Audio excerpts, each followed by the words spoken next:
2019 সালের লোকসভা নির্বাচনে তিনি ছিলেন রাজ্য যুব মোর্চার অর্থাৎ বিজেপি যুব সংগঠনের রাজ্যের সহসভাপতি। আর 2021 সালের বিধানসভা নির্বাচনে তিনি ছিলেন বনগাঁ সাংগঠনিক জেলার বিজেপির সভাপতি। 2024-এর লোকসভা নির্বাচনে তিনি ঘরে বসে আছেন।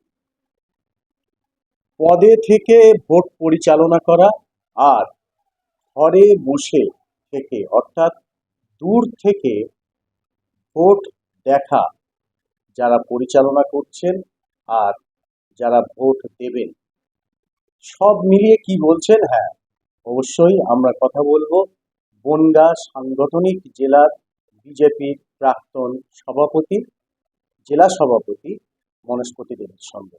মনস্পতি বাবু, নমস্কার।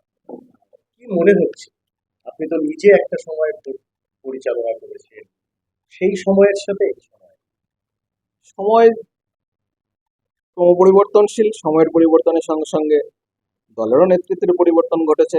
দল এগোচ্ছে, আপনারা দেখছেন কিরকম জনজোয়ার এসছে। এই ভোট এসে গেছে। কালকে আমার নিজের যে নির্বাচনী ক্ষেত্র, সেখানে কালকে আমরা ভোট দিতে যাব। এখানে ভারতীয় জনতা পার্টি জয়লাভ করবে। জয়লাভ করবে বলছেন, কিন্তু মানে আমি যেটা বলছি, পার্থক্যটা কি? পার্থক্য নেতৃত্বের শুধু পরিবর্তন ঘটেছে, মানুষের তো আর পরিবর্তন ঘটেনি। মানুষ মোদিজিকে ভোট যেভাবে দিয়েছেন পরপর পরপর সমস্ত 14, 19, 24-এ, সেইভাবেই ভোট দেবেন। অন্য অন্য ফেজগুলিতে যেভাবে ভোট দিয়েছে এইখানেও তাই হবে। মোদিজিকে দেখে ভোট হয়।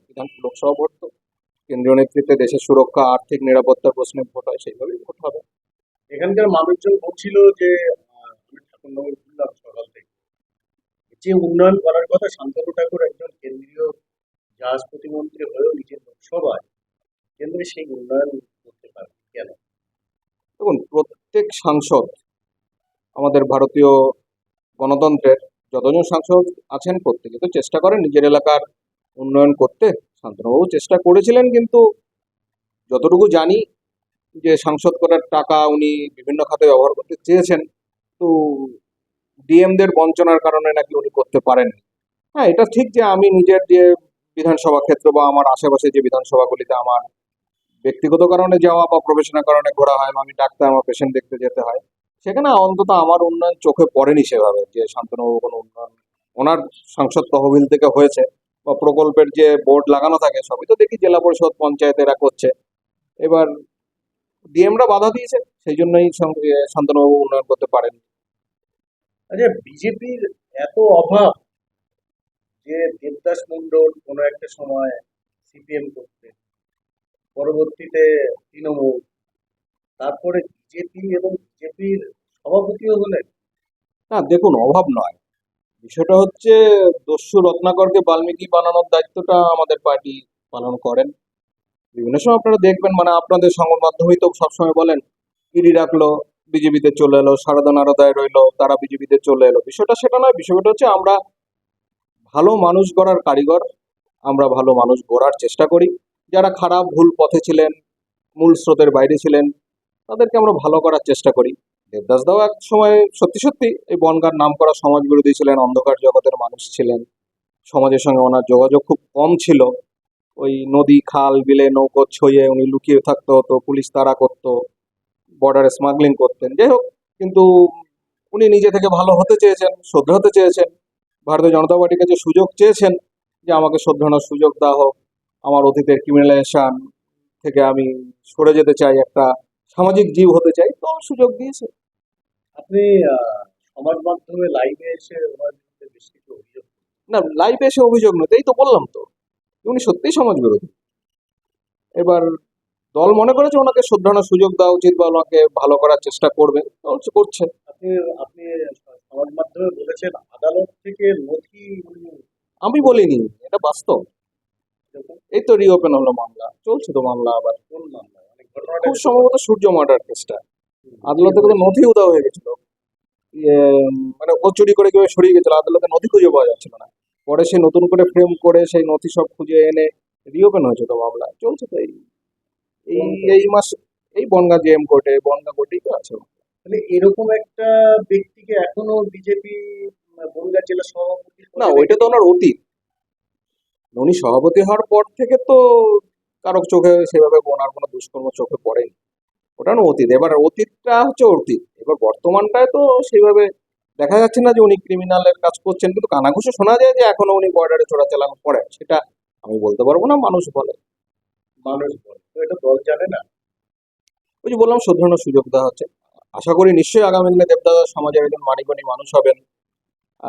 সমাজের সমস্ত সামাজিক স্বীকৃত জায়গাগুলিতে ওনায় বুকে টেনে নেওয়া হবে। তাহলে অভিযুক্তকে পদে বসিয়ে আপনারা শুধরান। না, পদে বসিয়ে না, মানুষকে তো সব ধরনের সুযোগ দিতে হয়। আমাদের দেশের এটা ঐতিহ্য, পরম্পরা। আপনারা কি অস্বীকার করতে পারেন যে দস্যু রত্নাকর বাল্মীকি হননি? তার জন্য তপস্যা করেছিলেন, তারপর এটাও তো তপস্যা। মানে এই যে পদে বসে। দলে এসছেন, দলের আমাদের পঞ্চনিষ্ঠা মেনে চলছেন, আমাদের সামাজিক সমস্ত সংগঠনগুলির সঙ্গে উনি গণমাধ্যমের সঙ্গে যুক্ত হয়েছেন, মানুষের সঙ্গে মিশছেন। একসময় উনি সমাজে বেরোতে পারতেন না, বাস আজকে দলে আসার জন্য উনি সমাজে মিশতে পারছেন। পুলিশ থেকে প্রশাসন, শিক্ষক, ইউনিভার্সিটি প্রফেসর থেকে শুরু করে সবার সঙ্গে কাছে উনি যেতে পারছেন দলের পরিচয়। এটাই তো ওনার শোধরানোর সুযোগ। এই যে ভোটের 24 ঘন্টা আগে আপনার সমাজ মাধ্যমে লাইভ। না, ভোটের 24 ঘন্টা নয়, বিষয়টা তো কোইন্সিডেন্ট, হঠাৎ করে ঘটা একটা বিষয়। দেখুন, রাজনৈতিক সহনশীলতা, রাজনৈতিক সাহচর্যে বা রাজনৈতিক সৌজন্যে আমরা বিশ্বাস করি, আমাদের সব দলই, সমস্ত দলই বিশ্বাস করে। নেতৃত্বরা দেখা হলে কুশল বিনিময় হয়, আর আমাদের বিশেষ করে ঠাকুরনগরতে ভীষণভাবে সৌজন্যটা বজায় আছে।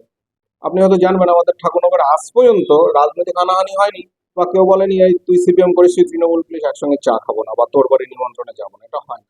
আমার বাড়ির উত্তর পাশের প্রতিবেশী তো দীর্ঘদিনের তৃণমূল, তো আমরা কি রোজ সকালে উঠে ঢিল ছোড়াছড়ি করি? আমরা পারস্পরিক সৌজন্যে রয়েছি, আমরা প্রতিবেশী হিসাবে একে অপরের বিপদে দাঁড়াই। কালকে বিশ্বজিৎ এখান থেকে যাচ্ছিলেন, তা আমার বাবার দোকানের সামনে আমি দাঁড়িয়েছিলাম, উনি নমস্কার জানালেন, আমি প্রতি নমস্কার জানালাম। উনি হ্যান্ডশেকের জন্য হাত বাড়িয়ে দিলেন, একটা আলিঙ্গন। যেহেতু পূর্ব রাজনীতির সূত্রে উনি যেহেতু বিজেপি করতেন, আমি প্রেসিডেন্ট, উনি ভাইস প্রেসিডেন্ট, একটা তো সম্পর্ক থেকে যায়।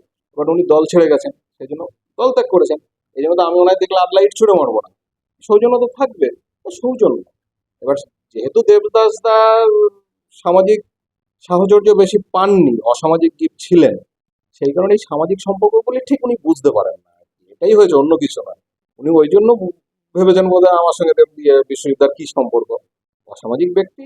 আমি বলবো দেবদাস দা আরো দ্রুত সামাজিক হোক, ভগবানের কাছে প্রার্থনা করব এইসব সৌজন্য ওনার মধ্যে আসুক। উনি কি এমন মন্তব্য করেছেন যার জন্য আপনি এরকম মন্তব্য করছেন? না, উনি সংবাদ মাধ্যমে দেখলাম উনি বলেছেন আমি সাইকো, মানে দেখুন, সাইকো শব্দটাও উনি বলতে পারবেন, ক্লাস 4 পাস তো, বানানটাও জানা না। যাই হোক, ওর অশিক্ষিত, মূর্খ বলবো না, মানে শিক্ষা কম, ক্লাস 4 পাস। তারপর বলেছে আমি তৃণমূলের দালাল। একটা বয়স্ক লোক, একজন সিনিয়র পলিটিশিয়ান, যেই দলেরই হোক, তাকে দেখে নমস্কার জানানো কি সেই দলের সেবা? আজকে আমাদের মাননীয় শুভেন্দু মমতা ব্যানার্জির সঙ্গে দেখা হলে কি হাত জোর করে প্রণাম জানান না? আমাদের মাননীয় সুকান্ত দার সঙ্গে অন্যান্য রাজনৈতিক দলের নেতৃত্বে দেখা হলে উনি কুশল বিনিময় কি করেন না? কিন্তু আমাদের মাননীয় সুকান্ত দাস শিখিয়েছেন, পূর্ববর্তী রাহুল দা থেকে শুরু করে সমস্ত নেতৃত্ব আমাদের শিখিয়েছেন সহনশীলতা। আজ পর্যন্ত আপনারা শুনেছেন কোনো বিজেপির নেতা কাউকে অন্য দলের মানুষকে ইট মেরেছে, কি লাঠি দিয়ে বাড়ি দিয়েছে? আমাদের অত্যাচার করা হয়, আমরা তো সৌজন্যে বিশ্বাস করি। এবং উনি যেহেতু সিপিএম এর হারমাত ছিলেন, তৃণমূলের সমাজ বিরোধী ছিলেন, সেই কারণে সৌজন্যতাটা উনি ঠিক এখনো রপ্ত করে উঠতে পারেন, কিছু নয়। আপনি যখন রাজ্যের যুব মোর্চার সহ সভাপতি হলেন, যখন বনগাঁ সাংগঠনিক জেলার সভাপতি হলেন, তখন রাজ্যের সভাপতি কে ছিলেন? আমি যখন দিলীপ দা, মাননীয় শ্রী দিলীপ ঘোষ, তো দিলীপ ঘোষ পরবর্তী পর্যায়ে সুগন্ধ দাকে আমি একটা শর্ট টার্ম পেয়েছি। সরকার। আর উনি যে তার মানে রাজ্য আপনি আদি বিজেপি। আদি অন্ত নয়, বিজেপি, ভারতীয় জনতা পার্টি। না, রাজ্য বিজেপিতে তো একটা আছে আদি বিজেপি আর শুভেন্দু বিজেপি। না না না, শুভেন্দু দা আমাদের রাজনৈতিক পঞ্চনিষ্ঠা মেনে, দলের গঠনতন্ত্র মেনে দলে এসছেন, দল আপন করে নিয়েছেন। এখানে শুভেন্দুদার বিজেপি, দেখুন, বিজেপি বিজেপি বিজেপি ছাড়লে আর কারো অস্তিত্ব নেই। মানে আমার রাজনৈতিক গুরু শ্রী দিলীপ ঘোষেরও অস্তিত্ব থাকবে না বিজেপির বাদ দিয়ে কিছু, শুভেন্দুদারও অস্তিত্ব থাকবে না, মাননীয় নরেন্দ্র মোদীজিরও অস্তিত্ব থাকবে না। ওই বিজেপির পদ্মফুল আছে, তাই আমাদের সবার অস্তিত্ব আছে, নাহলে অস্তিত্ব। আপনি যার কথা বললেন বর্তমান সভাপতি, তিনি প্রাক্তন সভাপতিকে বলছেন হাইকো, মানসিক রোগ, জেলা জেলা জেলা। জেলা। তো সেই এরকম একটা লোককে জেলা সভাপতি করলো রাজ্য নেতৃত্ব, সেটা বলা বলা হয়ে থাকে যে শুভেন্দু বিজেপি এটা। না না না, শুভেন্দুদা এখানে, এটা তো শুভেন্দুদার বিধানসভা ক্ষেত্র নয়, লোকসভা নয়, এরিয়া নয়, এখানে শুভেন্দুদার ভূমিকা নেই, এটা ভুল। এখানে যতদূর জানি আমাদের মাননীয় সাংসদের সঙ্গে ওনার ব্যক্তিগত সম্পর্কটা মধুর, মানে শান্তনুবাবুর সঙ্গে। তো পার্টি সূত্রে যা খবর, শান্তনুবাবুর ইনফ্লুয়েন্স ছিল দেবদাস দাকে সভাপতি করে নিয়ে আসার ক্ষেত্রে। অবশ্যই সেটা রাজ্য নেতৃত্বের অনুমোদন ছাড়া তো আর হয় না। তবে উনি চেয়েছিলেন যে একে করা হোক, হলে দলের গঠন, মানে দলটা ভালো চলবে, এই সেই জন্যই হয়েছে। তাকে সৌজন্য বিনিময় করার ক্ষেত্রে যদি কিনা সাইকো হতে হয় তাহলে ভোটাররা এরকম প্রেসিডেন্টকে মেনে বা তার কথা শুনে, কারণ ভোটাররা সবসময়ের জন্য যে কোনো দলের সাংগঠনিক আঞ্চলিক যে থাকে না, তাকে বিষয়টা সেটা নয়, ভোটাররা প্রভাবিত হন সর্ববৃহৎ দল দ্বারা। যে ভারতীয় জনতা পার্টি সর্ববৃহৎ দল, পৃথিবীর সর্ববৃহৎ দল, আমাদের দেশের আহ, কেন্দ্রীয়, মানে কেন্দ্রে যারা শাসন করছে সেই দল, আমাদের ভারতবর্ষের সর্ববৃহৎ দল। মানুষ মোদিজির দ্বারা প্রভাবিত হবেন, মানুষ পদ্মফুলের দ্বারা প্রভাবিত হন, ওর মতো মানুষের জন্য তো তার দল প্রভাবিত হয় না। তাহলে হলে আর দল এত বড় ভাবে, এত গড়গড়িয়ে চলতো না। আপনি তাহলে প্রভাবিত হলেন কেন? প্রভাবিত নয়, এটা প্রভাবিত নয়। আমি যে, এখানে তো কোনো দলের বিষয় আসেনি। দেবদাস মন্ডল আমাকে যেহেতু মেলাইন করতে চেয়েছে, এবার আমার তাহলে আক্রমণই, এই প্রতি আক্রমণ তো করতেই হবে। আমি কেন শুধু শুধু শুনবো মিথ্যাচার? আমার নিজের ব্যাটনটা নিজেকেই ধরতে হয়েছে। না, মানুষ তো এটাই দেখে, বিচারধারা তো দেখে যে একটা দলের আঞ্চলিক শাখার মানে সাংগঠনিক ক্ষেত্রে অঞ্চলের যিনি দায়িত্বপ্রাপ্ত তিনি যদি কিনা এরকম প্রাক্তন সম্পর্কে এরকম মন্তব্য করেন। না, এবার বেশি দিন আগেও তো, গত 24 ঘন্টাও পার হয়নি ঘটনাটা। এই তো, এর মধ্যে আর কি হবে, কালকে ভোট হয়ে যাবে, মানুষের কতটুকু মানুষ আমাদের বেনিফিট হবে এটা। যে সংগঠন বিজেপির সংগঠন তো এরকম নয়, যতটা দেখা যায় যে এরকম ভাবে পুরোপুরি ভাবে খুব বেশি দিনের কথা নয়, 19, 21 এবং আজকে 24, এর মধ্যে আপনি একদম পুরোপুরি ভাবে নীরব বা এরকম ঘরে বসে ভোটের 24 ঘন্টা আগে বা না, এই ভোটের ঘরে বসে না, এটা তো নির্বাচন কমিশনের নির্দেশই যে আজকের যে দিনটা, এই দিনে প্রচার করা যাবে না, আমি বেরোনো যাবে না। বলতে আমি বলছি এই ভোটে আপনার তো কোনো রোলই নেই, মানে দলের দল না, দলের তরফ থেকে না। এবার আমার এখন কোনো দায়িত্ব নেই। এবার দায়িত্ব নেই, আমার যতটুকু জায়গা, আমার নিজের বুথ, নিজের পাড়া, নিজের ঘনিষ্ঠ পরিচিত মানুষকে বোঝানো, আমি সেটুকু করছি। সবসময় তো দায়িত্ব থাকবে না, সবসময় মানুষের দায়িত্ব থাকে না। আহ, এবং দলের সেইভাবে কোনো দায়িত্ব নেই। আমার দায়িত্ব পদ্মফুলের প্রতীকে মানুষকে ভোট দিতে বলা, সেটা সেটা আমি করছি। এটাই যদি পরিণতি হয়, আপনি একজন পেশায় চিকিৎসক, তাহলে এটা পরিণতি না। স্বচ্ছতা, যারা স্বচ্ছ, যারা শিক্ষিত তারা কেন রাজনীতিতে আসবে? না, এটা পরিণতির বিষয় না। দেখুন, সবই তো ক্রমপরিবর্তন, মানে ক্রমপরিবর্তনশীল। আমি ছিলাম, তারপরে রামদা প্রেসিডেন্ট হলেন, রামদার পরে দেবদাস মন্ডল প্রেসিডেন্ট হলেন, তো পরিবর্তনশীল দলের পরিবর্তন হয়, সব দলেই পরিবর্তন হয়। দেখা যায় যারা, আমি যদি দেখি আপনার আশেপাশে যারা মানে যে সমস্ত সাংগঠনিক জেলা আছে সেখানকার যারা প্রাক্তন সভাপতি তারা কোনো না কোনো পদে আছে, সেটা বারাসাত হোক, ব্যারাকপুর হোক, বসিরহাট হোক, ইনফ্যাক্ট আপনার বনগাঁতে আহ, যিনি দায়িত্বে আছেন তিনিও বারাসাতের এক সময়কার প্রাক্তন আমারও সভাপতি। প্রেসিডেন্ট ছিলেন উনি, আপনারও প্রেসিডেন্ট আমি ছিলেন, যখন যুব প্রেসিডেন্ট, উনি আমারও প্রেসিডেন্ট। আপনারও প্রেসিডেন্ট ছিলেন। তো সেখানে দাঁড়িয়ে আপনার এই দশা কেন? দশা নয়, এটা দশা নয় আসলে। আমার দলের উচ্চ নেতৃত্ব যে আমায় বলেছেন আর কি, যে এই মুহূর্তে শান্তনুবাবু চাইছেন না যে আপনি এই জেলায় কোনোভাবে কোনো রকম ভাবে কাজের মধ্যে যুক্ত থাকুন। এটা ওনার ব্যক্তিগত অসু আছে আপনার প্রতি। সেই কারণে একটু আপনার শারীরিক অসুস্থতাও রয়েছে, একটু সুস্থ হন, বিশ্রাম নিন, এটা আমার উচ্চ আচ্ছা, নেতৃত্ব আমায় বিজেপি তো বলেছে। সাংগঠনিক দল, যারা জনপ্রতিনিধি হয় তারা সাধারণত সংগঠনে নাক গলায় না এবং সংগঠন তাদের সেইভাবে অ্যাক্সেসও দেয় না। সেই জায়গায় দাঁড়িয়ে শান্তনু ঠাকুরের এই নাক গলানো যদি বলি, এবং সেটা বিজেপির সংগঠন মেনেও নিল। না, নাক গলানো ঠিক নয়। আসলে সামনে ভোট, ওনার যাকে যাকে ভোটের কাজে লাগিয়ে মনে হয়েছে যে এখানে বিজেপি জিতবে, উনি সেটা বলেছেন প্রার্থী, মানে হিসাবে বলতেই পারেন উনি, যে আমার এদের এদের এই মুহূর্তে কাজে প্রয়োজন, বা এদের বেশি আমি এদের থেকে ফিডব্যাক পাবো বা আউটপুট পাবো। যেহেতু উনি জানেন আমি অসুস্থ, 2 বার আমার স্ট্রোকও হয়ে গেছে, আমার থেকে সেভাবে আউটপুট পাবেন না দেখে যাদের থেকে আউটপুট বেশি হবেন তাদের ব্যবহার করছেন ভোটে। এটা স্বাভাবিক, জেতার জন্য উনি করবেন, এটা নিয়ে কোনো রকম। অবিভক্ত আহ, যখন জেলা ছিল, বনগাঁ যখন বারাসাত সংগঠনের জেলার মধ্যে ছিল, তখন থেকেই একটা ছিল যে বনস্পতি দেবমানা একটা প্রতিষ্ঠান বিরোধী বিদ্রোহ। সমাজ মাধ্যম কখনো প্রকাশ্যে। তাহলে হলো কি করে? তখন আমি জেলার যুব সভাপতি, তারপরে রাজ্যের সহ সভাপতি, আবার নতুন জেলার সভাপতি, প্রতিষ্ঠান বিরোধিতা আসবে কেন? আপনার ফেসবুক পোস্ট গুলো তো, না না না এটা সবাই বলে, না না, আপনার পোস্ট গুলো তো এখনো আছে, আছে তো, সেটাই তো বলছি, আপনারা দেখুন কোথায় প্রতিষ্ঠান। সেগুলো তো প্রতিষ্ঠান। না, আমার ফেসবুক প্রোফাইল তো সবার সামনে ওপেন করা, লক করা নেই। এখন ফেসবুক নতুন অপশন দিচ্ছে লক করা। দলের লোকের বিরুদ্ধে আপনি না না প্রকাশ্যে বিদ্রোহ, না না, ইঙ্গিত দলের লোকের বিরুদ্ধে প্রকাশ্যে নয়। দেখুন, কেউ যদি কোনো অন্যায় করে তার বিরোধিতা করতেই হবে, কারণ আমরা মানুষ। আপনি অন্যায় করেন না। করতে পারি, তাহলে আমার বিরুদ্ধে কিন্তু প্রতিবাদ হবে, আমার শাস্তি হবে। আমরা তো মানুষ, অন্যায় সবাই করি, অন্যায় আমরা সবাই করি, তো এইটা কিন্তু অন্যায়ের বিরুদ্ধে চুপ করে থাকা যাবে না। তিনি যিনি শৃঙ্খলা ভঙ্গের নয় কি? শৃঙ্খলা ভঙ্গনা যখন আমি জানি না আপনি কোন বিষয় নিয়ে বলতে চাইছেন, কিন্তু যখনই মানে সমাজ ভেঙে যাওয়ার মতো উপক্রম হয়, যার দ্বারা সমাজের ক্ষতিকর হয়, তিনি যেই রাজনৈতিক দল করুক, যেখানেই থাকুক, তার বিরুদ্ধে আঙুল তুলতেই হয়, তবেই সমাজটা বাঁচে। পৃথিবীতে তো তাই হয়েছে, সবসময় অন্যায়ের বিরুদ্ধে প্রতিবাদ হয়েছে, প্রতিবাদ করতেই হবে, কারণ আমরা তো ওই বস্তা বোঝা ধ্যান ধারণা নিয়ে চলতে পারি না, আমাদের প্রতিবাদ করতেই হবে। বনস্পতি দেবের সেই বিদ্রোহ এখন দেখা যায় না।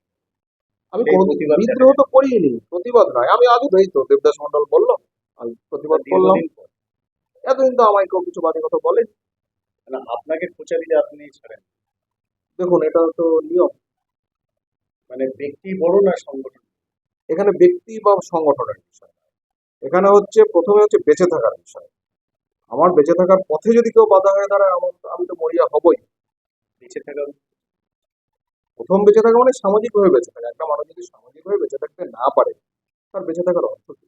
দেবদাসবাবুকে আপনার সামাজিকভাবে খুন করতে চাই, ও তো আমাকে মারতে চেয়েছিল, মারতে চেয়েছে। আর ফেসবুক লাইভে আমি বলেইছিলাম, বলেছি সেটা। এতদিন তো বলিনি, কারণ প্রয়োজন হয়নি বা চাইনি। কিন্তু ও যখনই বেনজির ভাবে আমার পার্টির প্রতি ভালোবাসা নিয়ে, আমার পার্টির প্রতি নিষ্ঠা নিয়ে, আদর্শ নিয়ে প্রশ্ন তুললো, তখন তো আমাকে মুখ খুলতেই হলো।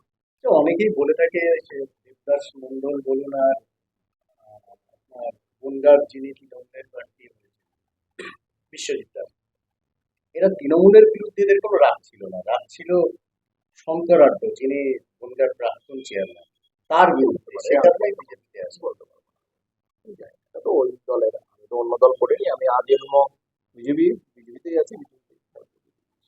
অন্য তো দলে ছিলাম দেবদাস না। মন্ডল যখন বিজেপিতে এলো তখন আপনি কি করেছিলেন? তখন আমি রাজ্যের ভাইস প্রেসিডেন্ট। তখন আপনি দলকে জানান, সংগঠনকে জানান। তখন তো আমার এখতিয়ারের বাইরে, আমি রাজ্যের ভাইস প্রেসিডেন্ট। আমার তখন আমি অবজারভার ছিলাম বসিরহাট আর ব্যারাকপুরে, যুবর অবজারভার। আমার তো বনগা নিয়ে বা তবু আপনার রেসিডেন্সিয়াল শহর। জানতে চাইনি তো, না জানতে চাইলে অযাচিত ভাবে তো বলা যায় না। আপনি বিজেপির কোনো কর্মী নন, আপনি একজন সাধারণ ভোটার। সেই জায়গা থেকে আপনি যদি বলেন, যদি বিচার করেন, উত্তরটা দেন যে এই ধরনের লোকগুলোকে রাজনীতিতে নেওয়াটা কতটা, যে কোনো রাজনৈতিক দল। ক্ষতিকর, মানুষের নেতিবাচক দৃষ্টিভঙ্গি তৈরি হয় সেই সংশ্লিষ্ট রাজনৈতিক দলের প্রতি, নেতিবাচক। ভোটে প্রভাব পড়বে। ধরুন আপনি বিজেপি করেন না, আপনি কি এরকম ব্যক্তি আছে যে দলে এবং নিয়ন্ত্রণ করে দেখুন, ভোট দিতে? নেতিবাচক ভূমিকা পড়েই, যারা সমাজের ঠিক সামাজিক জীব নয়, তাদের জন্য নেতিবাচক দৃষ্টিভঙ্গি মানুষের সবসময় থাকে। তো কি হবে? আপনার কি মনে হয় বগুড়া লোকসভা? অবশ্যই ভারতীয় জনতা পার্টি জিতবে, জেতা নিয়ে তো কোনো প্রশ্ন নেই, সংশয়াতীত। বিজেপির জেতাটা সংশয়। কিন্তু সংগঠনের কি হবে? সেটা তো আগামী দিনে সংগঠন ঠিক করবে, যারা সংগঠন ঠিক করেন তারা ঠিক করবে মানে কি হবে। এরকম ভাবে ঠিক করবে দেবদাস মন্ডলের মতো লোকদের সেটা তো আমার বলার অধিকারের বাইরে, আমার তো বলার জায়গাই নেই। আমি কি জানি সেটা কি হবে? সেটা তো তারা ঠিক করবেন। তো অধিকারের বাইরে তো কিছু করতে নেই। হ্যাঁ, অধিকারের বাইরে কিছু করতে নেই, কিন্তু যেটা ক্ষতি হবে। আমি ততদূর হাত দিতে পারি যতদূর আমার হাত যায়, এর বাইরে হাত দিতে গেলেই তো হাতটা হয় ভাঙবে না পুড়বে। তার জন্য সেই বাস্তব জ্ঞান যাদের থাকে না তাদের হাত পড়ে বা ভাঙে। সমাজের ক্ষতিটা বেশি গুরুত্বপূর্ণ নাকি আপনার নিজের হাত ভাঙাটা বেশি না না, অবশ্যই সমাজ, সমাজ বাঁচলে মানুষ বাঁচবে। কিন্তু আমি যতটুকু আমি বলতে পারি ততটুকু আমার বলার অধিকার, তারপরে আমার বলার অধিকার নেই, তো সেটা বলছি আর কি। তো আপনারা শুনলেন বনগাঁ বিজেপি সাংগঠনিক জেলার কি অবস্থা। আসলে রাজনৈতিক দলগুলো এমন কিছু মানুষকে একটু বেশি গুরুত্ব দিচ্ছে, চেয়ারে বসাচ্ছে, বাধ্য হচ্ছে তাদের ক্ষমতা ধরে রাখার জন্য ভোট রাজনীতিতে, যার পরিণতি এরকম যে একটা সৌজন্যতা অভাব অনেক বড় কিছু তৈরি করে দিচ্ছে, যেটা মানুষের আচার আচরণ ভাষা শালীনতা সবকিছুটা অতিক্রম করছে। সীমান্ত পারের শহর এবং লোকসভা কেন্দ্র বনগাঁ কবে নিষ্কৃতি পাবে এই দূষণ থেকে সে তো বলবে সময়। কারণ সাংগঠনিক দায়িত্বে থাকা প্রাক্তন সভাপতি বনগাঁ সাংগঠনিক জেলার, তার কাছেও উত্তর নেই, তিনিও সঠিক উত্তর দিতে পারলেন না। তিনি তার তৃতীয় হাত, অদৃশ্য হাত সংগঠনের উপরে কিন্তু দায়টা চাপিয়ে দিলেন, সংগঠন ঠিক করবে। আসলে সংগঠনটা কিন্তু কিভাবে ঠিক করে তা আমরা জানি না, কিন্তু আমরা এভাবেই দেখতে থাকি কচকচানি। এভাবেই ভোট আসে, ভোট যায়, আবারও আসবে ভোট, আবারও চলে যাবে, এভাবে সময় পার হবে। আর আমরা ততক্ষণ এভাবেই এই কচকচানি বলুন আর সার্কাস বলুন যাই বলুন দেখতে থাকবো। ক্ষতিটা কিন্তু সমাজের হচ্ছে, ক্ষয়টা হচ্ছে অবক্ষয়ের। অবক্ষয় তো ক্ষয়, খারাপ, ক্ষতি, কিন্তু তারও ক্ষয় ক্ষতি হচ্ছে। আঁকড়ে ধরবো কি এমন একটা সন্ধিক্ষণে দাঁড়িয়ে 2024 সালের 18তম লোকসভা নির্বাচনে বনগাঁ কেন্দ্রের ভোট পরিস্থিতি, ভোটের পরিবেশ এখন দেখার কি হয়। যেই জিতুক না কেন, রাজনীতিতে এই ধরনের মানুষ আর কতদিন জীবিত থাকবে, বেঁচে থাকবে তাদের এই আচার আচরণ নিয়ে। ধন্যবাদ।